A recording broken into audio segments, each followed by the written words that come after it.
चलिए बच्चों आगे बढ़ते हैं। इसके पहले दो वीडियोस में हम लोग बहुपद की परिभाषा और उसके प्रकार पढ़ चुके हैं। जिन्होंने इसके पहले वाले दो वीडियो ना देखे हो पहले कृपया करके वो वीडियो देख लीजिए, तो ये और अच्छी तरह समझ में आएगा। अब हम लोग अभी पढ़ेंगे बहुपद के शून्य, जीरोस ऑफ अ पॉलिनोमियल।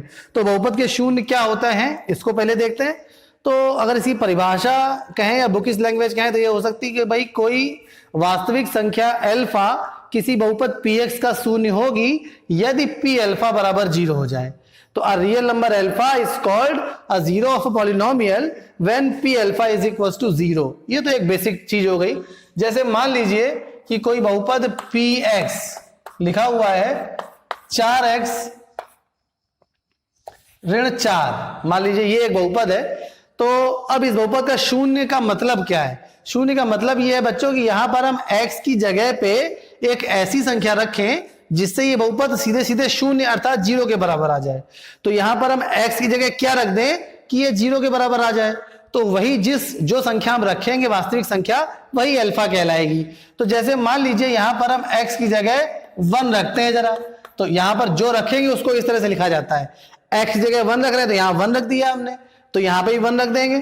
तो 4 गुणे 1 ऋण 4, तो यहां पर P1 देखिए क्या आ गया 4 ऋण 4, तो यहां पर P1 बराबर हो गया 0। तो यहां पर x का मान 1 रखने से ये बहुपद बच्चों किसके बराबर हो गया? 0 के बराबर। तो यहां पर अल्फा का मान 1 हो गया। अल्फा इस तरह से बनाते हैं, तो यहां पर अल्फा का मान 1 हो गया। तो हम यहां पे कहेंगे कि इस बहुपद का शून्य क्या है? 1 है। अच्छा, अब आपसे हम पूछें कि अच्छा ये बताइए कि क्या इस बहुपद का शून्य 2 इस बहुपद का शून्य है कि नहीं?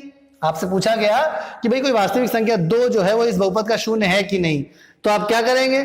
आप x की जगह 2 रख देंगे, अर्थात आप P2 निकालेंगे। तो P2 निकालने का मतलब क्या है कि जहां पे x है वहां पे आप 2 रख देंगे। तो ये हो जाएगा 4 गुणे 2 ऋण 4, तो P2 बराबर आ जाएगा 8 ऋण 4 यानी 4 आ जाएगा। यहां पर P2 0 नहीं आया तो हम कहेंगे कि भाई 2 जो है इस बहुपद का शून्य नहीं है।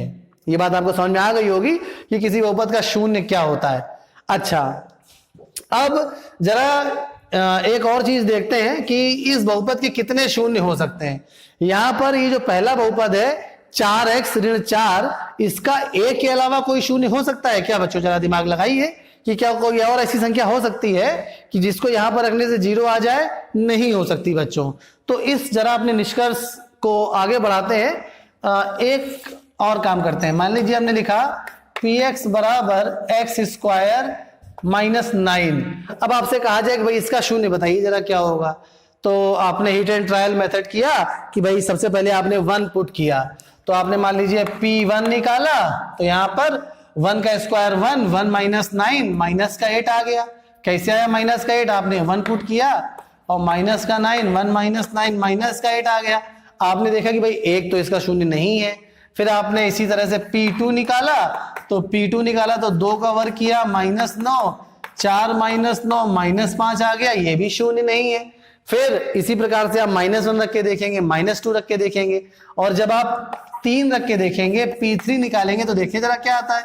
तो ये 3 का स्क्वायर ऋण 9, तो अर्थात 9 ऋण 9 अर्थात यहां पर आ गया 0। तो अब आप ये कह सकते हैं हाँ भाई यहां पर 3 px का एक शून्य है। 3 जो है बहुपद px का एक शून्य है, क्योंकि जब हमने x के स्थान पर 3 रख दिया तो बहुपद शून्य के बराबर हो गया, 0 के बराबर हो गया। अच्छा, यहां पर 3 के अलावा कोई संख्या इसकी शून्य हो सकती है क्या? इस पे अगर विचार करें जरा, अगर हम देखिए यहां पर -3 रख दें, अगर अल्फा की वैल्यू -3 ले लें तो क्या होगा? तो यहां पर अल्फा हम बार बार नाम ले रहे हैं, इसमें कंफ्यूज होने की बात नहीं है। इसी 1 को 2 को 3 को इसी को अल्फा कहा जाता है, बस और कोई मसला नहीं है अल्फा का। तो P -3 रख के देखा तो -3 का वर्ग आपने किया -9, -3 का वर्ग भी बच्चों प्लस का 9 ही आएगा। तो यहां पर 9 ऋण 9 कर दिया तो 0 आ गया। तो P -3 भी 0 है, इसका मतलब -3 भी इसका एक शून्य है। अच्छा, अब इसके अलावा कोई शून्य निकल सकता है क्या?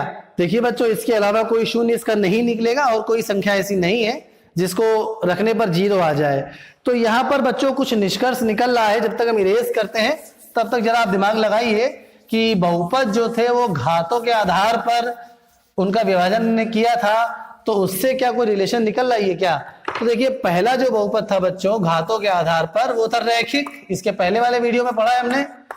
और रैखिक बहुपद की घात कितनी होती है बच्चों? इसकी जो घात होती है वो होती है 1। तो इसके शून्य बच्चों अभी हम लोगों ने उदाहरण में देखा कि इसके शून्यों की संख्या, तो इसके शून्यों की संख्या भी बच्चों कितनी आई थी? 1 पहले वाले उदाहरण में, जिसमें हमने x का मान अभी 1 रखा था, 4x - 4 लीनियर पॉलिनोमियल था। उसी तरह से बच्चों अगर बहुपद द्विघाती है, अगर द्विघाती बहुपद है, तो दूसरे उदाहरण में हमने लिया था x² - 9, वो द्विघाती बहुपद था, और उसकी घात अगर 2 है तो बहुपदों की जो संख्या है वो भी, शून्यों की संख्या है वो कितनी आई थी? एटमोस्ट मैक्सिमम 2 से अधिक शून्य नहीं आ सकते थे। एक 3 भी उसका शून्य था, -3 भी था, मगर अधिकतम कितने शून्य थे? अधिकतम शून्य 2 थे, 3 और -3। तो इसी प्रकार से आप समझ गए होंगे हम क्या कहना चाहते हैं। अगर कोई त्रिघाती बहुपद है तो उसके भी शून्य कितने होंगे मैक्सिमम? बच्चों उसके अधिकतम शून्य कितने होंगे? 3। बड़ा इंटरेस्टिंग पार्ट है ये। अभी आपको जैसे जैसे हम लोग बिल्कुल जैसे सीढ़ी दर सीढ़ी चढ़ रहे हैं आगे की तरफ, और बिल्कुल कुछ भी नहीं बचेगा। जब आप ये सब पूरा पढ़ लेंगे तो सारी एक्सरसाइज आप खुद ही लगा लेंगे बिल्कुल कॉन्फिडेंस के साथ। तो त्रिघातीय बहुपद की घात बच्चों 3 है, तो इसलिए इसके शून्यों की संख्या भी कितनी होगी? 3। इसी प्रकार से आगे हम ये कह सकते हैं कि भाई बहुपद के शून्यों की संख्या उसकी घातों पर निर्भर करती है, कि जिस बहुपद की घात जितनी होगी उसके शून्यों की संख्या भी अधिकतम उतनी ही हो सकती है। अब हम लोग इसमें सीखेंगे कि भाई किसी बहुपद के शून्य निकालते कैसे हैं। तो वो अभी अगले वीडियो में करेंगे हम लोग कि किसी बहुपद के शून्य कैसे निकालते हैं। बिल्कुल साधारण सा तरीका है, सीधे सीधे बहुपद को शून्य के बराबर करके हम बहुपद के शून्य ज्ञात कर सकते हैं। या चलिए इसी वीडियो में कर लेते हैं। अभी 7 मिनट हुए हैं, 5 मिनट में हम बता देंगे अभी आपको कि भाई किसी बहुपद के शून्य ज्ञात कैसे करते हैं। हो जाएगा इसी में। तो अब हम बहुपद के शून्य एक लाइन और बढ़ा देते हैं सीधे कि ज्ञात करना, बस काम बन जाएगा अपना। तो बहुपद के शून्य ज्ञात करना कैसे ज्ञात करेंगे बच्चों? किसी बहुपद के शून्य ज्ञात करने के लिए बस हमें क्या करना होगा? उस बहुपद को शून्य के बराबर अर्थात 0 के बराबर कर देना होगा और उसको हल कर लेना होगा और चर राशि का मान ज्ञात कर लेना होगा, वही उस बहुपद का शून्य हो जाएगा। चलिए देखिए कैसे। जैसे मान लीजिए पहला प्रश्न आया कि कोई बहुपद px 4x - 3 है। आपसे कहा गया इसके शून्य ज्ञात करिए। तो हमने क्या बताया आपको? बहुपद का शून्य ज्ञात करने के लिए आप इसमें हिट एंड ट्रायल मेथड में थोड़ी सी मुश्किल हो सकती है आपको। एक तो तरीका ये है कि भाई एक एक वैल्यू पुट करके देखिए, मगर ये मुश्किल काम है। तो हम क्या करेंगे? बहुपद को सीधे सीधे शून्य के बराबर कर लेंगे। तो अगर हमें बहुपद के शून्य ज्ञात करने हैं, मतलब x का वो मान ज्ञात करना है जिसको यहां रखने पे 0 आ जाए, क्योंकि ये रैखिक बहुपद है, एक ही वो मान होगा, सीधे इसको 0 के बराबर कर लेते हैं। द्विघाती में भी यही करेंगे। तो यहां पर हमने इसको 4x - 3 को 0 के बराबर कर लिया। तो अब हम लोग यहां पर 4x बराबर कर लेंगे, 3 पक्षांतर करेंगे तो x बराबर यहां पे आ जाएगा 3/4। अब यहां पे अगर आप 3/4 रख के देखेंगे तो 4 से 4 कट जाएगा, 3 3 3 0 आ जाएगा। तो मतलब यहां पर बच्चों इसका शून्य अल्फा क्या हो गया? 3/4। और ये रैखिक बहुपद है, इसलिए केवल इसका एक शून्य ही होगा, ये हम जानते हैं। अब मान लीजिए कोई द्विघाती बहुपद है तो उसके शून्य कैसे ज्ञात करेंगे? तो हम लोगों ने क्लास 9th में फैक्टराइजेशन सीखा था, उसी की हेल्प से इसके शून्य हम ज्ञात कर सकते हैं। जैसे मान लीजिए आपसे कहा गया कि कोई बहुपद दिया गया है px बराबर x² - 25। आपसे कहा गया इसके शून्य ज्ञात करिए। तो आपने क्या किया? इस बहुपद को शून्य के बराबर कर लिया सीधे सीधे। x² - 25 बराबर 0। अब चाहिए तो आप a² - b² का सूत्र लगा लीजिए या सीधे सीधे वर्गमूल निकाल लीजिए भेज के उस तरफ, दोनों एक ही बात है। तो x² बराबर 25, तो x बराबर ± √25। अब 25 एक पूर्ण संख्या है तो इसको हम ±5 लिख सकते हैं। तो द्विघाती बहुपद है, इसका शून्यों को हम अल्फा और बीटा से व्यक्त करते हैं। तो अल्फा का मान हो गया +5। अल्फा बीटा देखिए घबराइएगा नहीं, केवल ग्रीक लेटर है और कुछ भी नहीं। और बीटा का मान हो गया -5।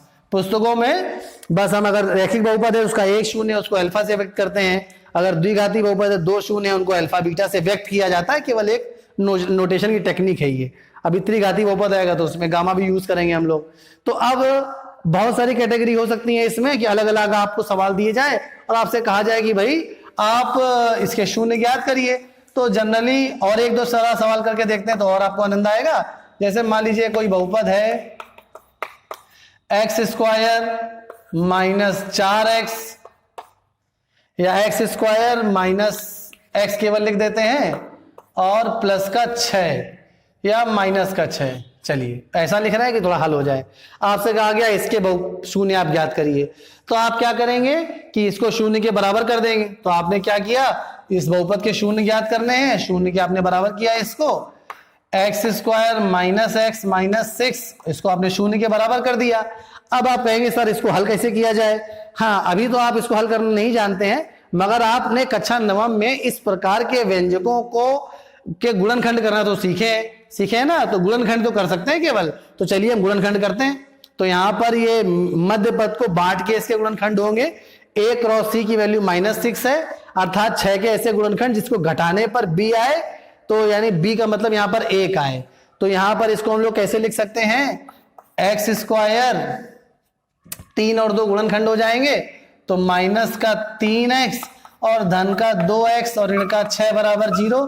जिसको मध्य पद को बांट के गुणनखंड करने नहीं आते हो वो कमेंट में लिख दीजिएगा हमें, तो एक वीडियो केवल इसका ही डाल देंगे कि जिसमें हम मिडिल टर्म स्प्लिटिंग सिखा देंगे, क्योंकि बहुत काम की चीज है ये। कक्षा 9th में आपने अगर अच्छी तरह से पढ़ी होगी तो फिर कोई बात ही नहीं।